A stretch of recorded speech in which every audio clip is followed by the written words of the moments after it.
Hello, this is BBC World News. I'm Lewis Vaughan-Jones. Our top stories. New year, new COVID dilemmas for Europe, the epicentre of a new wave of infections.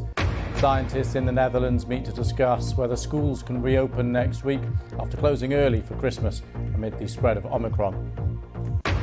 In England, regular testing and mask wearing are imposed for older pupils as the Education Secretary outlines measures to keep schools open. I don't want masks in the classroom a day longer than necessary. It's really to deal with a highly infectious aerosol transmitted variant of the virus.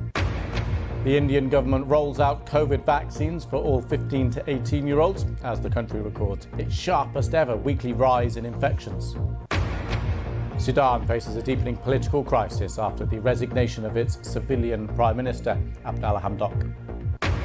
And South Korea says a man who crossed into North Korea in a rare breach of the heavily fortified border is presumed to be a defector from the north.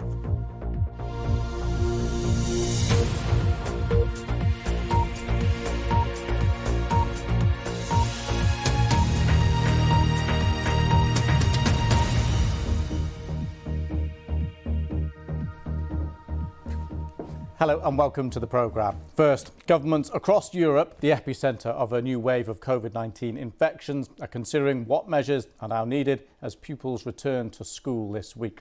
From today, children aged 6 and over in France will be required to wear face masks on public transport, shops and other venues.